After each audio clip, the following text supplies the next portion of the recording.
From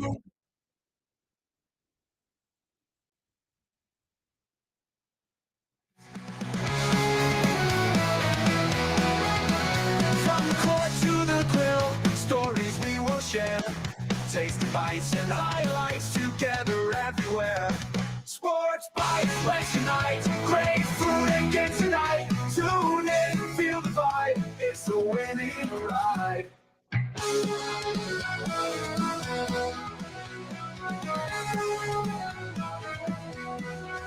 From live fried chicken, slam dunks and spicy fries. Catch the play-by-play man on a plate of good times. Join us for the flavor, join us for the game. Everybody we play, memories will fade. Sports Bytes, let's unite. Great food and games tonight. Tune in, see why it's a winning ride.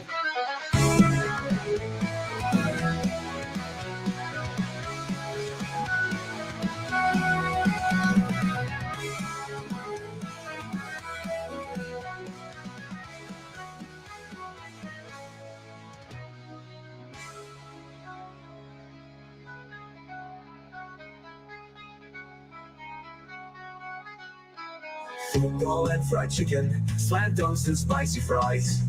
Catch the play-by-play man on a plate of good times. Join us for the flavor, join us for the game. Every bite and replay, memories will frame. Sports Bytes, let's unite. Great food and games tonight. Winning ride.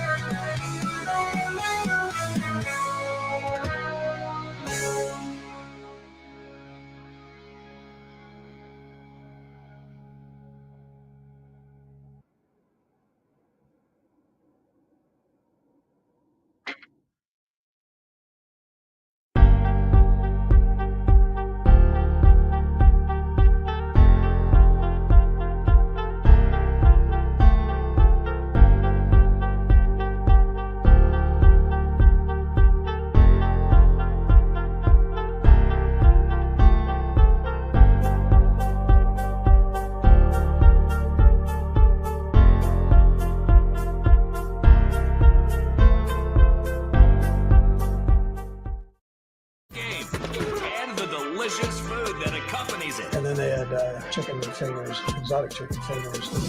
Join us as we dive into the world of sports and the delectable bites that make the experience even better.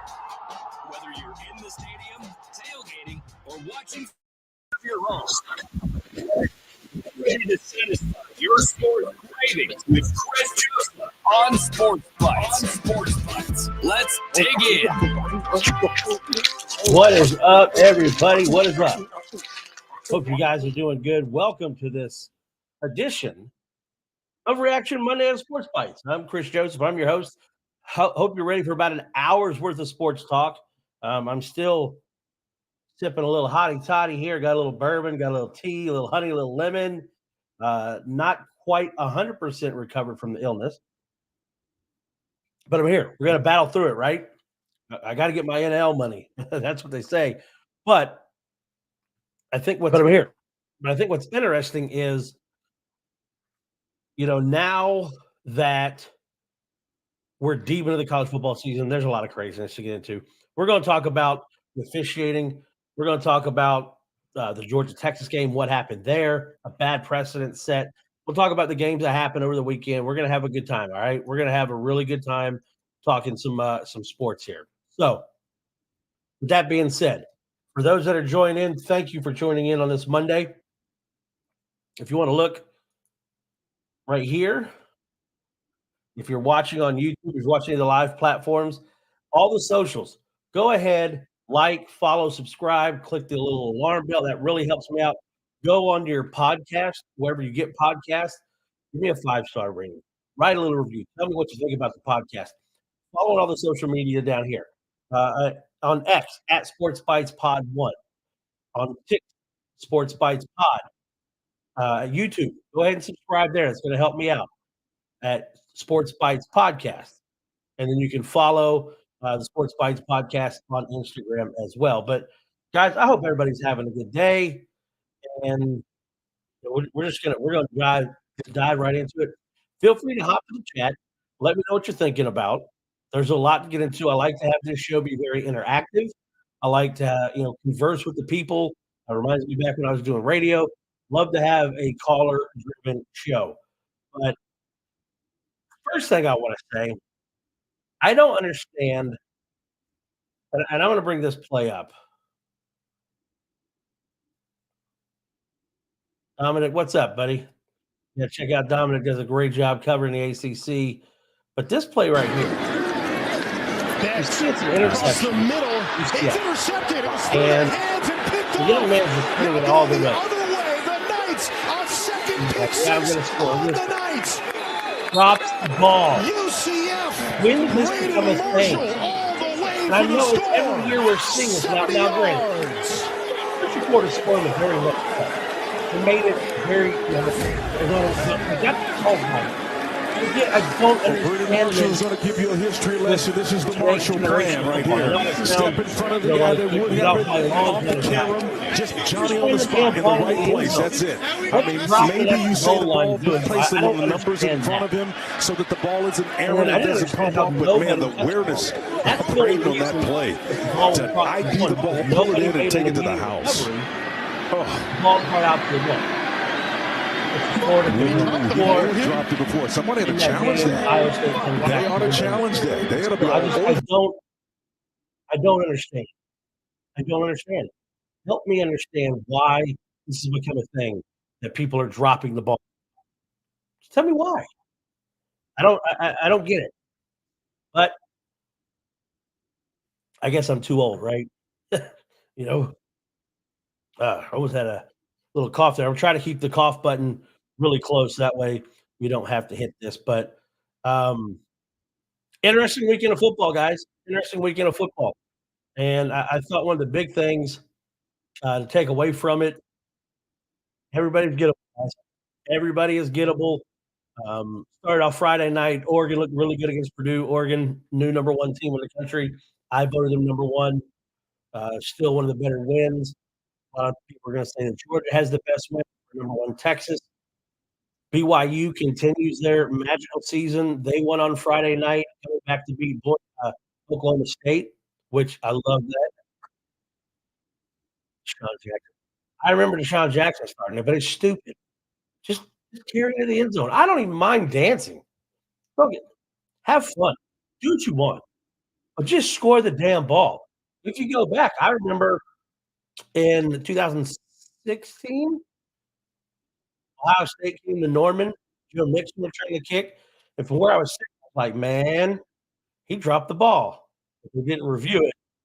So they were lucky there. But I don't understand this whole new thought process of dropping the ball. But I digress. A couple games we'll get into. We'll talk a little bit about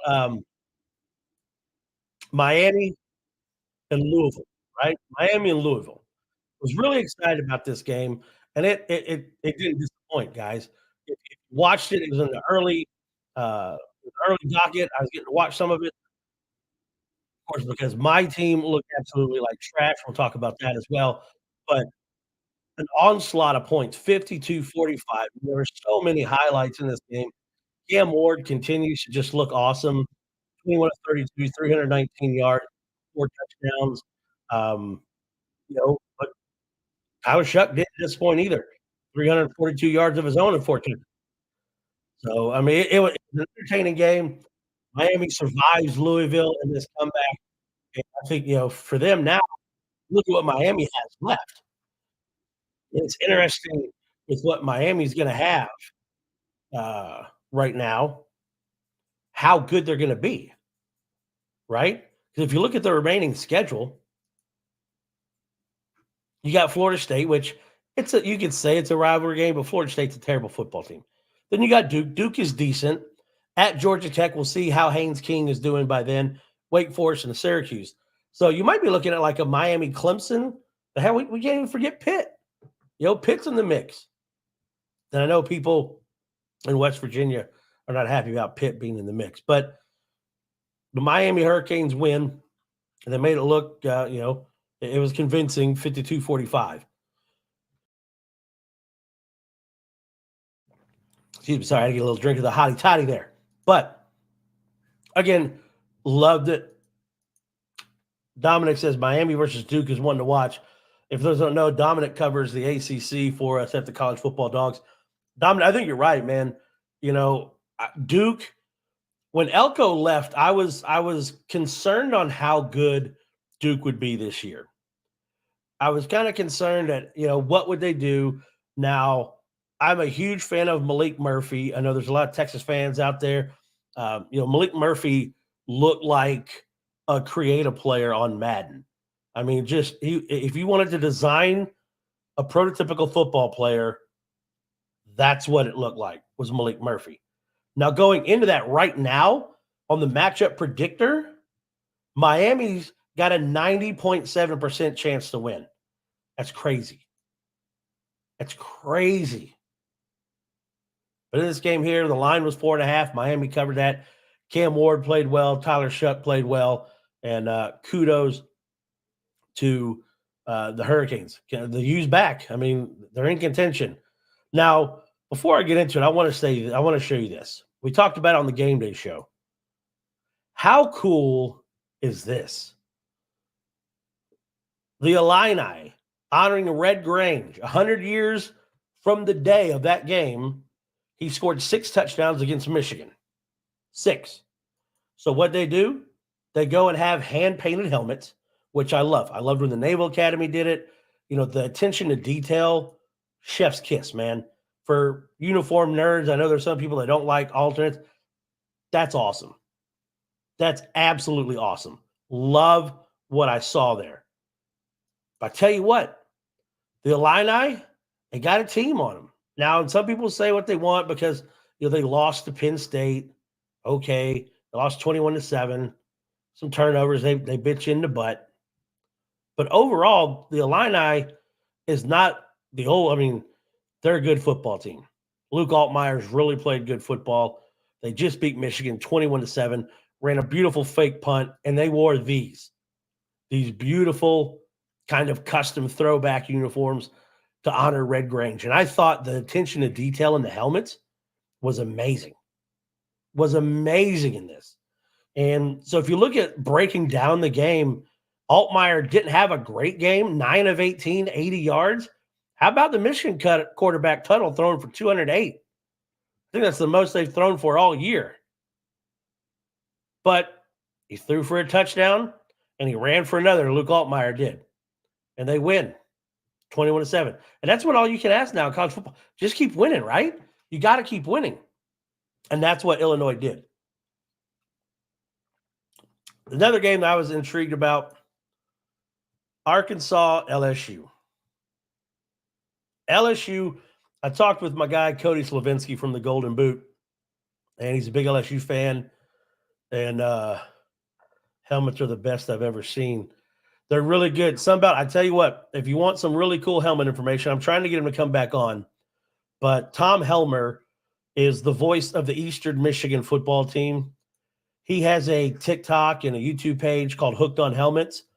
He does a fantastic job trying to break down. He'll break down and go like full nerd from the beginning of the first color on a helmet all the way to the different types of logos.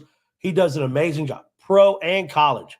So if you're a football uniform nerd, you like stuff like that, go check him out. Tom Helmer, great guy. Trying to get him to come back on the show, talk a little bit. He did a special deal with Max Crosby, of course, of the Raiders, played with Eastern Michigan. And, Helmer, he's been around for a long time. He's done play-by-play on the TV for the Red Sox, for the Rockies. And, I got a chance to have him on my show last year. Great guy. Got to talk to his family. Amazing family. Trying to get him on before the end of this year. But, yeah, I agree. Helmets are the best I've ever seen. There's some great – and I can't wait to see the Army-Navy helmets. And with how good they're playing right now, whew, you're going to tempt me with a chance of possibly having back-to-back Army-Navy games? It's going to be real interesting, especially this weekend with Notre Dame and Navy squaring off. Now, Stay tuned. We'll talk about that on Friday on our Football Friday show. I'd be very interested in that. Yeah, check him out, man. He is fantastic. And when I say he does a deep dive, pick a team. Pick any team. And he has the helmets. He has the history, the lineage. It's amazing. I joked with him. I was like, how'd you get your wife to sign off on this? Because he's got helmets everywhere. Like throwback Michigan, leather helmets with the wing on it. I mean, like he's got a ton of helmets. But it's really cool. But check him out. Tom Helmer, Hooked on Helmets. That's who you need to check out. Got to get some more of that hotty toddy. Cool the throat a little bit. That's why I like the cough button. But this game right here, LSU, Arkansas, I was kind of concerned. I didn't know what to expect from LSU, right? A lot riding on LSU. Garrett Nussmeier stepping up, making big plays. Last week, you get the walk-off win against Ole Miss. Emotional. Now you got the rivalry game. It's a trophy game, the battle for the Golden Boot. This brilliantly handcrafted gold replica of the natural state in Louisiana, and it looks like a boot, right? I love trophy games. I think they're awesome. The Red River rivalry, the Golden Hat, you got Paul Bunyan's axe. I mean, there's rivalry trophies all over, and I love it. And I think one of the most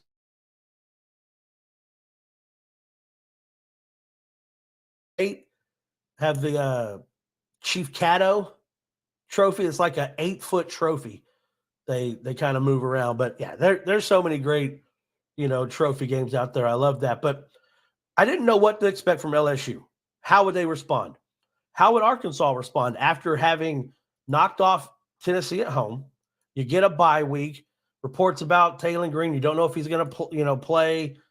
Injury. You don't know to ride up. And I tell you what, LSU came out and just took it to him. Just took it right to him. Garrett Nussmeier, 23 of 34, had 233 yards. Green with 21 of 31 for 239 yards, a touchdown, an interception. But I'm going to tell you, one of my new favorite players is that man right there in the middle. If you're looking at the logos or at the screen, if you're watching, appreciate you watching. If you're listening, I have a graphic up of the LSU versus Arkansas game. And I put as my key players Whit Weeks. I love watching this kid play football. And it's really interesting. I mean, he led the team in tackles, 9 tackles, 1 sack, tackle for a loss. So, it's like I know what I'm talking about, right? Whit Weeks. Of course, he's so good. Excuse me. You hope that a lot of people who watch ball understand what they're talking about and don't, shy away from it. But I love what Whit Weeks is doing, especially now since, Harold Perkins Jr. is out with an injury. He's out for the year. And now I think, Whit Weeks has kind of taken over that role as the leader of the defense. And they played well. LSU right now is sitting there at 6-1. They're 3-0 in the conference. They got a game this weekend, which is going to be a big one, at A&M. LSU and the Gigawhoops, man. Woo! That's going to be a lot of fun. That'll be a lot of fun at that game. Then they got Alabama at Florida, Vanderbilt, who's no slouch, and then they closed the year with the dumpster fire that is the University of Oklahoma. And I'm going to get into Oklahoma. Don't worry. I'm going to get into them. But LSU, doing a great job. And like I said, you're looking at the SEC and the standings. People talk about how there was, going to be some separation and not by what they've done. A&M is 4-0. LSU is sitting there at 3-0. So Georgia, Tennessee, Missouri, Texas, Vanderbilt all have 1 loss. Texas and Vanderbilt play this weekend. I think that's an intriguing game. Missouri plays Alabama. Alabama's got 2 losses. But I'll say this, at least Oklahoma's not in last place. At least Oklahoma has won an SEC game. You can't say that if you're an Auburn fan or if you're a Mississippi State fan. Sorry. Didn't mean to rub salt in the wound. It is what it is. But we can talk about Alabama, Tennessee. Alabama and Tennessee, the 3rd Saturday in October. Sloppy football game. I know my man TJ Chapman, he was happy. He's a Tennessee guy. The guy's got anytime you can beat a rival, it's a lot of fun. Considering if you're Tennessee and you haven't had that many wins against Alabama in the last 20 years, I think this is the second one in 20 years, second one in 19 years that you've won. But now you got to start talking, and people are asking questions about Kalen DeBoer. They're asking questions about Alabama. Alabama still has a chance to make the playoff, guys. I know you don't like to hear it. They do. They have a chance to make the playoffs. Now, in this, if you're looking, the clip that I made, the little graphic, who are the key players? Jalen Milroe, Dylan Sampson. If you watch the game, who were the key players in that game? Jalen Milroe and Dylan Sampson. Sampson ran the ball 26 times, 139 yards, 2 touchdowns, tough running, one of the best in the SEC. Nico made some bad throws. Jalen made some bad throws. And have you seen the clip of the fourth down play that's going on, the quarterback sneak, where Ryan Williams and the other receiver do like the fadeaway Kobe jump shot as Jalen Milroe is spearing into the line? I don't know what that is. And again, there was another late penalty. I think it was on Malachi Moore, and it's a discipline. So there's a lot of people really picking apart the Kalen DeBoer coaching staff and what they're doing, thinking that Alabama is just not that disciplined. I think what's very interesting now is when you're talking about parity in college football, I think you're seeing it. While you have those guys, and I think guys, tell me in the chat if I'm wrong. I think the dynamic that it creates, because if you're a really good player, you're already at a school, you're making NIL. If you're at an outlier school, if you're a Diego Pavia right now, you're playing at Vanderbilt, could you go somewhere else after this year? People are going to call you, tell you your dollar value, what you're worth. So it's parity. And then with depth. And the thing that you should tell people that made Alabama so strong, and I know I'm an Oklahoma guy trying to talk about Alabama. I live here, been here for almost 10 years now, and I like to think that I know ball. Alabama, what they did, what was so great, and I've told the story before, when you look at guys like Quinnen Williams,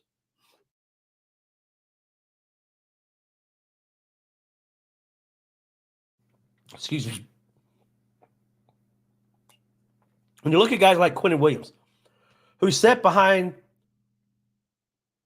Jonathan Allen, Deron Payne, they were convinced to trust the process. It's hard. I don't know if there's anyone that can do that now.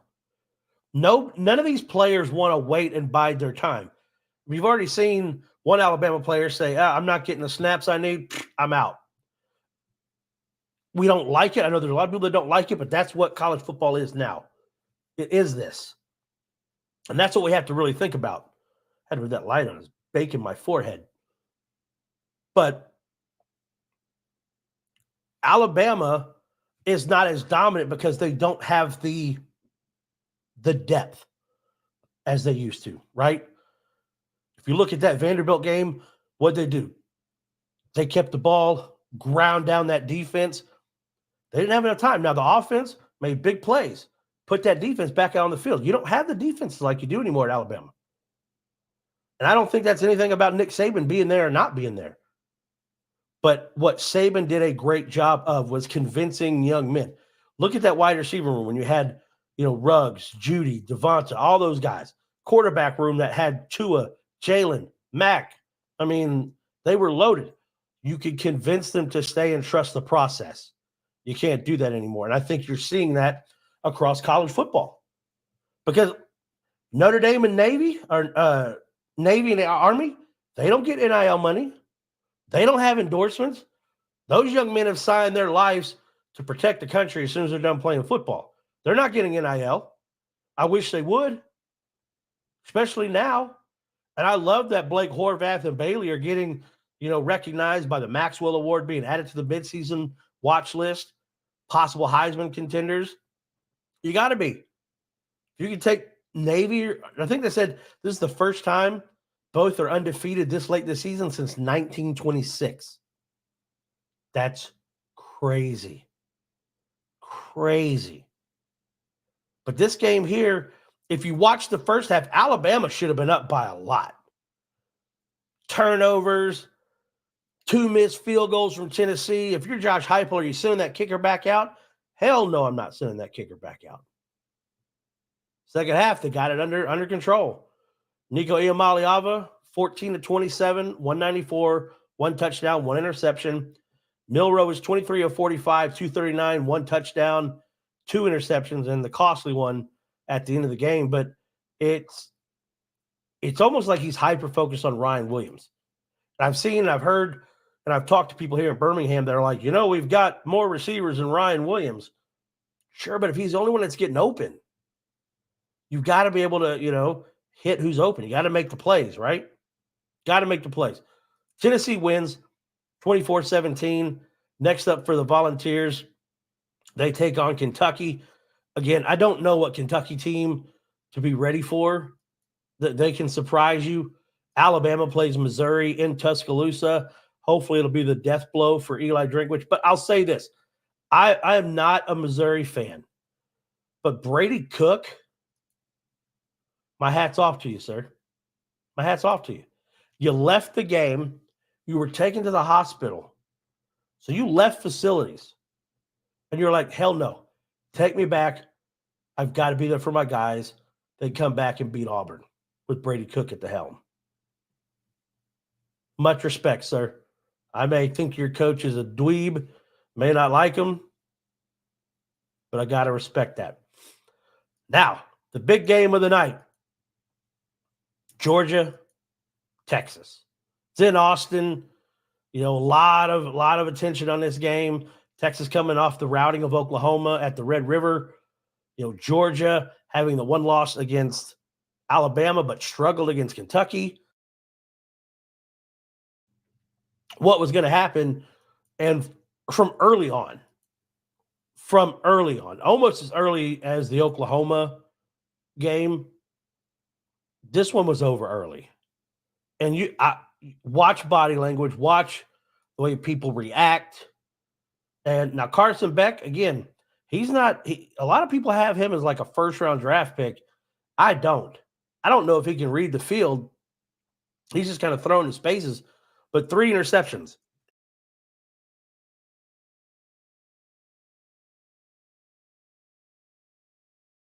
One of those extremely controversial, and we'll talk about that here in a minute. But Carson Beck didn't look good. 23 of 41, 175, 3 touchdowns. Etienne, 87 yards, 3 touchdowns. Wisner for the Longhorns, 52 yards on 15 carries. Quinn, 25 of 43, 211, 2 tugs and a fumble. Arch Manning came in. Arch Manning got knocked around. Quinn Ewers got knocked around, fumbled. That defensive line manhandled Texas's offensive line. And I was surprised at that. I really was. And I'm not a Texas supporter by any means, but I try to respect and talk what's good ball, right? And their offensive line looked terrible against the Georgia front. Georgia was able to do whatever they wanted to do. Confused Quinn, made them look bad. I mean, they run away from the game. I know Texas scored in the second half. It was 23-0 at half. Texas scores the 15, but at no point did I think they're getting back in the game. And I'm sorry for saying it. I know I got some people out there that are Texas fans. I apologize. I don't think they were into it. I don't. But always, from a game, you got to love Kirby Smart sound bites. And these guys are so resilient. You know how to get the best out of your players when you need it most. These players get the best out of me. And I'm so proud of these guys because nobody believed. Nobody gave us a chance. Your whole network doubted us. Nobody believed us. And then they tried to rob us with calls in this place. And these guys are so resilient. You know what I mean? We talked about intent. What was our intent when we walked on the field? Our intent was not to take pictures, not to do all the superstar stuff. Our intent was to eat. Our intent was to come eat and be hungry. I'm not interested in all the bells and whistles. What I want is a team that fights their ass off, and they did tonight. Kirby, First off, playing the pitiful card for Georgia, Kirby, stop. Nobody believed in us. You're Georgia. Maybe it's not they didn't believe in you. They just didn't want you to win again. They don't want to see you win anymore because of the lack of institutional control at your university, what you're doing, right? Nobody tried to take it from you. Your whole people, your whole station didn't believe in us. Whatever you got to use for motivation, fine. Now it brings up, he's talking about they try to steal the game. I need a sip of bourbon. In that, I officiated before. Now, I didn't get to Division I college football. I'm not going to sit here and try to lie about that. I helped out, did some JUCO. Kirby needs better writers. Now, Dom, I'm getting ready to play what he said in the press conference at the postgame, and I think it was right on point for this time. But this call that the officials make, interception, clear from Texas, chance to come down, and flag is thrown. Texas fans don't like it. You see the officials come together. They're talking about it. Next thing you know, pass interference. They come out. The head official, white hat, comes out. Pass interference on the defense. And you're going, what? Because the replay starts playing. Then all of a sudden you hear the chorus of boos rain down upon DKR. Didn't you see the one lone beer can looking like a water grenade flying through the air, hits the turf? Next thing you know, they're chucking bottles all over the place. All over the place. Which is dangerous. Because, if you don't got a good enough arm, if you can make it from there, you smack somebody down the front row, you hit a player, you hit a cheerleader, someone not paying attention, a cameraman. It's not safe. And I get it, you're mad. You can go back and watch the old Billy Tubbs thing when Oklahoma played Missouri. Said, guys, don't throw things on the court. I know the officiating's bad. That's very popular to see that.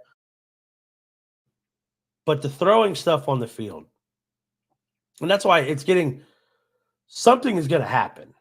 There's going to be an incident. I don't want it to happen, but there's going to be an incident that somebody gets hurt, either running on the field or doing something like this.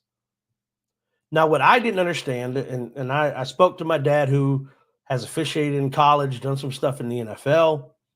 I've had Ed Hockley on my show before. Love talking football. I love it from that official's perspective. Early on in the year, I came out and said, I can't defend officials anymore because there is just so many just bad calls. And I don't look at the South Carolina-Alabama game on the Nick Harbor catch. How did you call that incomplete when you're standing right there? You're right there. That's your job. But I think so many officials have become reliant on instant replay that they're not as focused as they should be. Oh, well, replay will get it right. Now, in this, from what I understand, and I agree, the optics of everything look terrible. Now, you can't review the play. In the end, I want them to get the call right. Did they get the call right? Yes. But what does it say? What do you see when you see a group of people mad and ravenous throwing stuff on the field and the play call was changed? Now, you can't review it, but they got together and talked about it. What I don't understand as somebody who officiated, you didn't break that huddle until you spoke to everybody and said, yes, that's pass interference. No, that's not what I have. Right is great, but I want them to be consistent. Well, they're consistently bad right now, Dom. And I hate saying it because I usually stick up for officials. Now, I don't think anybody's out there purposefully trying to screw games up. I hope not. Even in college, those guys are making a pretty good check on a Saturday to do a football game. I don't know where the breakdown's happening, but it's glaring across all of college football now. But this was Kirby Smart in the post-game press conference with what he had to say when asked about the call. Take us through the reversal of the PI, what the official said to you. Yeah, he just said the guy got it wrong. The guy called it on the wrong guy, which it took him a long time to realize that, you know. So it's one of those things that I don't know what I'm allowed to say and not say, so I won't comment because I want to respect the wishes of the SEC office. But I will say that now we've set a precedent that if you throw a bunch of stuff on the field and endanger athletes, that you got a chance to get your call reversed. And that's unfortunate because to me that's dangerous. That's not what we want. And that's not criticizing officials. That's what happened. And, I think he's right. And I've already seen people on the internet. And again, there's some moronic people on Twitter, social media, keyboard tough guys. But what's going to stop the next crowd? What's going to stop the next crowd from doing it? What's going to stop people on a call? I saw one Twitter post, or I think it was in an SEC Facebook post, that said something to the tune of Sankey and them have fined Texas. There's been a lot of fines in the SEC this year with the field stormings and now this $250,000 the University of Texas has fined, dropping the bucket for them. But what's going to stop them? They said this post, I think it was an SEC group page, said, let's rebel against the SEC. First bad flag, everybody throws stuff on the field. And, it's that mob mentality. Because one person did it, which party foul, you threw a beer can, bro. Finish your beer. But then everyone followed. But now because of it, and what Kirby said is you've set this precedence now that, again, the optics of it looked as if that is what happened. Now, I don't know. I was not in the huddle. I will tell you from my experience being an official, and I worked with some really, really good officials who were dedicated to the game and they wanted to get it right. Like, and I've told you before, I had an inadvertent whistle in the game and I felt horrible. Horrible. I don't know what these guys are feeling, but the optics of it don't look good when you get together. You see them get together. And a lot of them now have the little headphones you can talk to the side judge, back judge, field judge. Hey, you have DPI, OPI, what do you got? You communicate. You get it together. Then you make the announcement. They shouldn't have made the announcement until they were 100% sure. But then now you look even worse because of the crowd throwing the stuff on the field and you reversing the call. It's not good. It's not good. I hope nothing else bad happens, right? I hope nothing else bad happens because I think, unfortunately, you're going to see it. You're going to see it. More likely it's going to be in the SEC. Speaking of the SEC, everybody knows I'm an Oklahoma guy. Love my Sooners.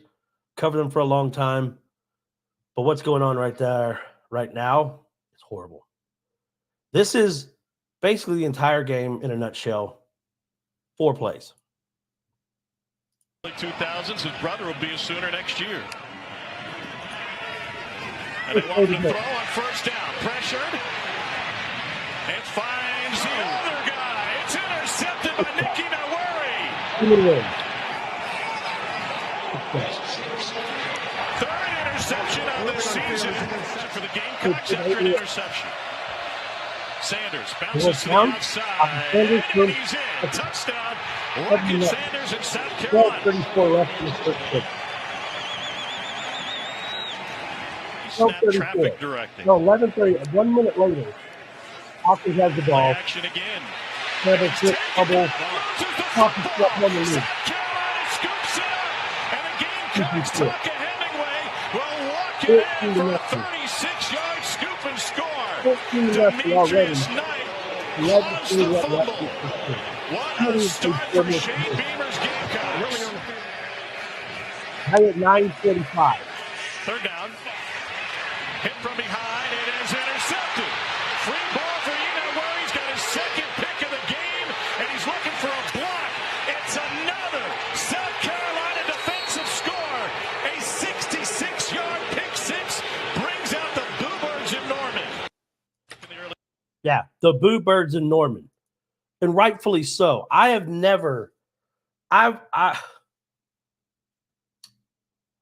watched a lot of Oklahoma football. A lot. Stuck through the good, stuck through the bad. I remember the Blake eras. After Gibbs, after Switzer, Schnellenberger. I have never seen a game that 9 offensive snaps into the game was over. It was over. There was less than a little over 4 minutes of actual game time gone. And the game was over. Now, and I said, I take nothing away from South Carolina. 2 of the best edge rushers in all of college football, if not the best in college football. Those guys are going to play on Sunday, right? And Oklahoma, what the hell are you doing? I mean, what are you doing? If you're trying to, I don't understand the game plan. To where you sit here and you try to put a tight end who can't block to begin with on one of the best defensive ends in the country. Now, it's interesting about that fumble. I want you to watch, if you're watching on TV, watch the breakdown of this one. Let's get past to where he scores. Okay.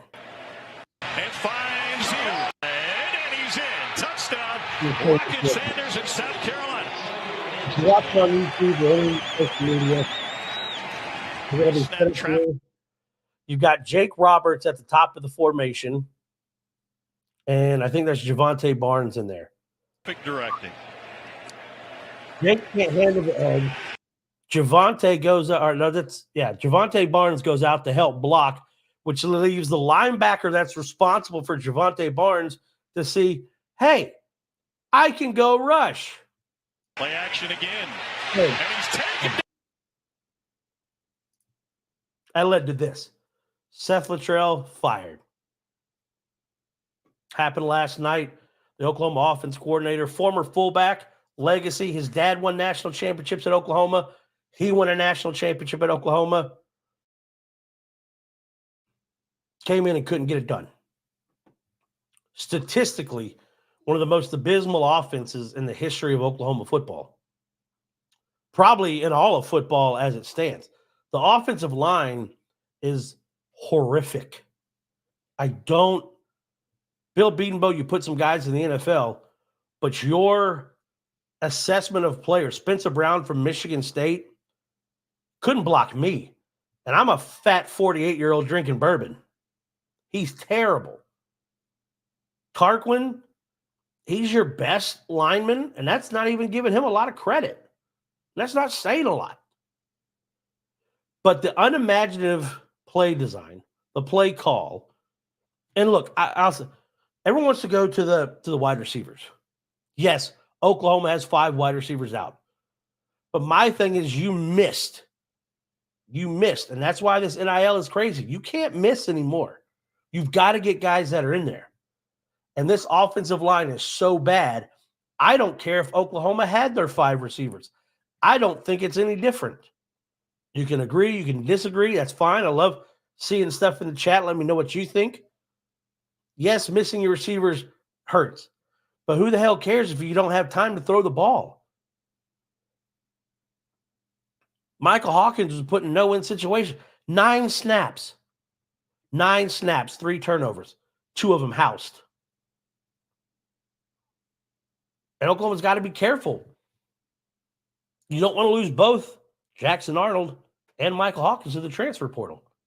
You never know what's going to happen. But I think this had to be done. This had to be done. I think Seth had to be let go because of just how ineffective that offense was. And I've seen the memes. People have the Thanos and, what do you want? Defense. What would you give for everything? And now Oklahoma's not playing offense. It's crazy. If this defense was with Baker at the Rose Bowl, they probably win. I don't know. They probably win. But if this defense plays with any of those guys that made the playoffs, it'd at least been interesting. But this was generationally bad. And I had to go back and look. I think I saw Tom Green, who I know him through my buddy here, Alex. His sister's married to Tom. Tom used to cover Auburn. Now he's out in Oklahoma covering the Sooners. And Tom put out there that 39% of Oklahoma drives have resulted in a 3-and-out or a turnover. That's bad. The running backs, you got to start looking at DeMarco Murray. Why can these guys not figure out what they're supposed to do? Where did you miss there? Then you see a Tyree Walker. When you heard about a confrontation between DeMarco and Tyree last year, now Tyree's doing really well at Wisconsin. Makes you wonder. But now, Joe John Finley, and I'll say this. As a fan, I don't like it. Because what the hell has Joe John Finley done since he's been there? You have the worst position group in the whole offense. Tight ends have done bupkis since you've been there. Now you're going to call plays. Kevin Johns, he's going to be helping with coaching the quarterbacks. I mean, we'll see. It's really ugly. It's really, really ugly, and it's sad. And it's almost to the point now, and I've never been hey, fire this guy, fire this, I've never been that guy. But if Oklahoma goes through here and the only game they win the remaining of the year is against Maine, and that's not even a given. Because if I'm Maine, I stack the box and say, beat me over the top. Can't do it. But if Oklahoma's only victory the remainder of the year is against Maine, you got to start looking at Brent Venables. Because now that's 2 of 3 years you weren't competitive on a big scale. And what I hate the most and what just it digs at me is being here in Birmingham and everybody saying, see, we told you Oklahoma wasn't SEC ready. Shit, man, right now they're not Big 12 ready. They're not AAC ready. If Oklahoma plays a Navy, an Army, Tulane damn near should have beat them. I don't think Oklahoma is ready for any kind of football this year. And that's why I said it's I don't like saying you got to fire people. But if the only game left that Oklahoma wins is against Maine and you don't make a bowl game, you have one victory in the SEC, you got to start looking at that. 2 of the 3 games against Texas, you weren't competitive in. You weren't competitive. Your biggest rival, you were not competitive. And that's sad. Sad, sad, sad. Here's my top 25. For those of you that know, I am in the FWAA Super 16, which means I get a vote that I get to submit in. Pick the top 16. I extend it out to a top 25 for everybody. A new number 1, the Oregon Ducks. Georgia at 2, Ohio State 3, Penn State 4. I'm still waiting for Penn State to falter. I think they're going to be like in Oklahoma, and I think they're going to make it to the playoffs and then get mushed. Because I'm not buying Penn State. I'm not buying Drew Aller. I'm not buying Penn State.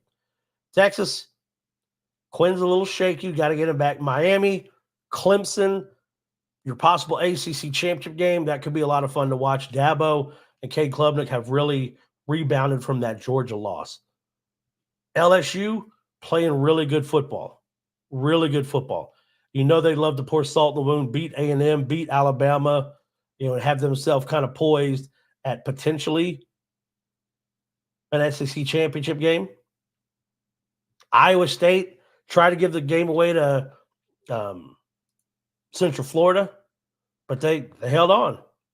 And now Iowa State, and you look at them in the top 10, you got BYU right there.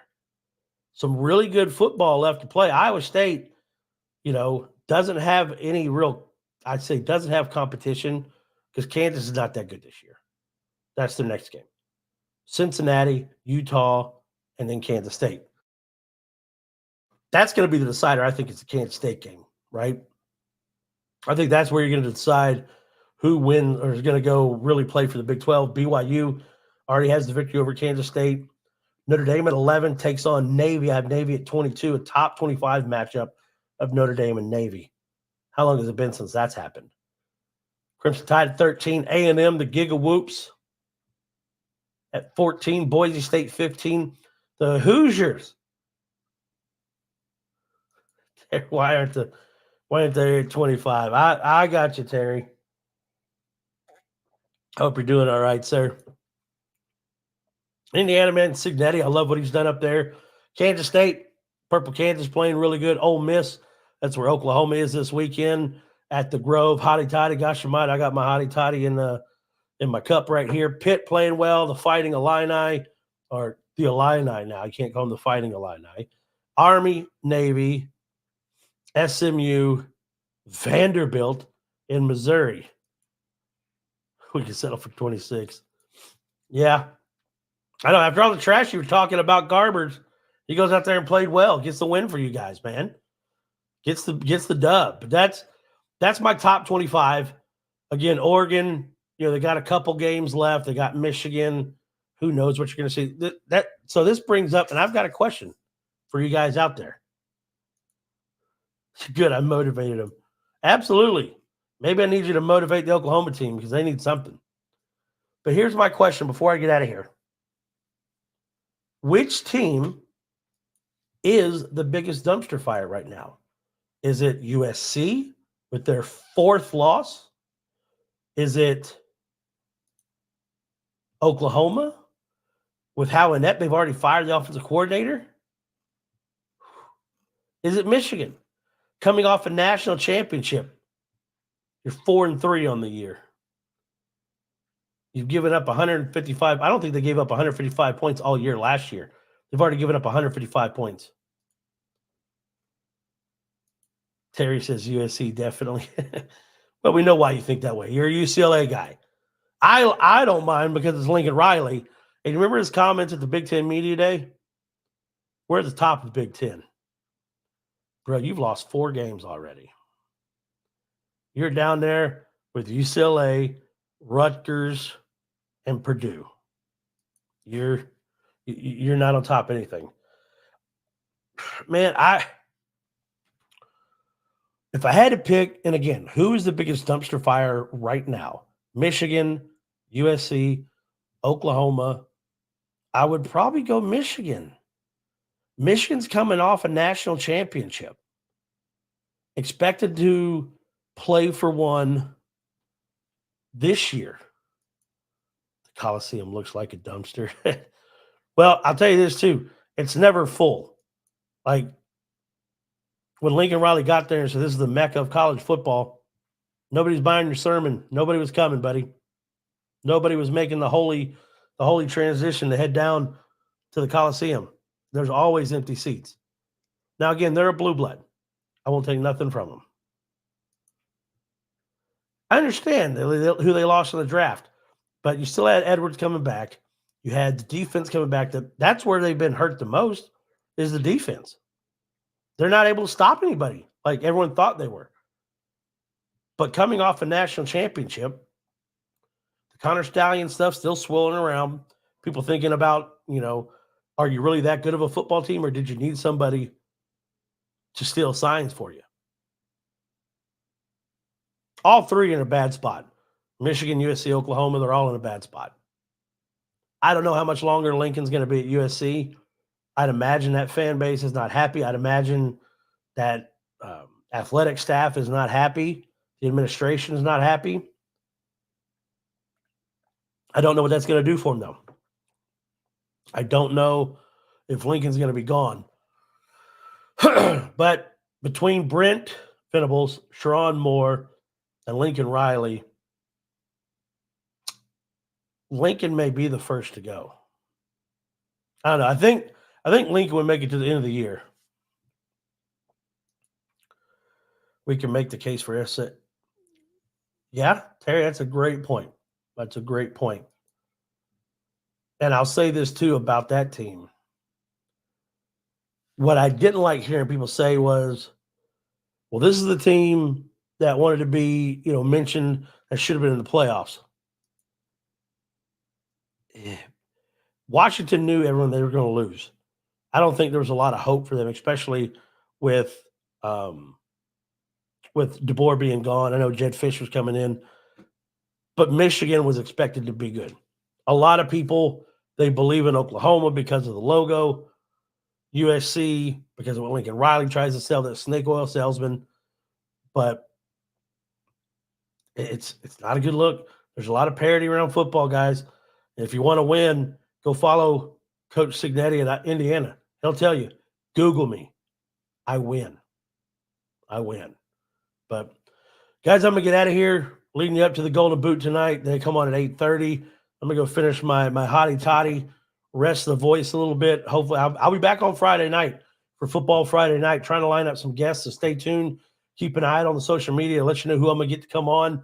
We're going to chop it up. We're going to talk some ball. We're going to have a good time, preview the games coming up. Then Saturday morning at 8 o'clock, do you think there's a possible fire going to happen in Bama? No, I don't think so. Kane Womack would be the one that people kind of looking at because of the defense.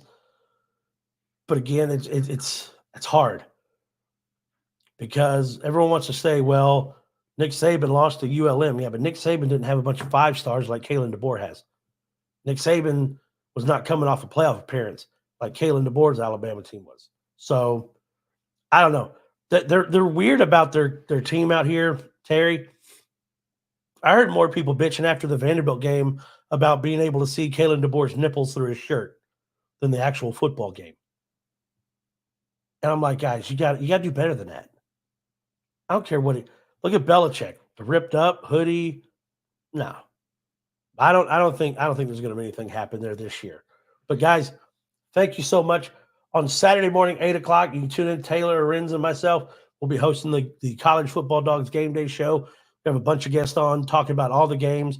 We're going to talk about majestic nipples. Who knows? Kind of like Farmer Fran from The Water Boy, right? I didn't pay that much attention, but believe me, Terry, that's what a lot of people were talking about here in Birmingham, Alabama, was the fact that Kalen DeBoer had on a Walmart Alabama shirt, and you could see his nipples through it. That's what they're bitching about. Guys, I love you. Thank you so much for being a part of this journey with me. Thank you for coming on and talking football. Again, be sure, follow on all the socials.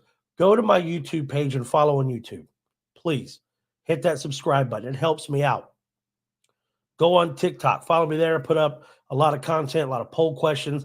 Don't forget, follow the College Football Dogs. Also, you want to vote in the Maxwell Award? Just go see the MaxwellFootballClub.com, right? Become a member, participate, come to the gala. We're going to have a good time. But I love it. Everybody have a great Monday night. The Golden Boot comes up at 8:30. Enjoy your Monday Night Football, and we'll talk to you on Friday. Remember, guys, to always positively move forward.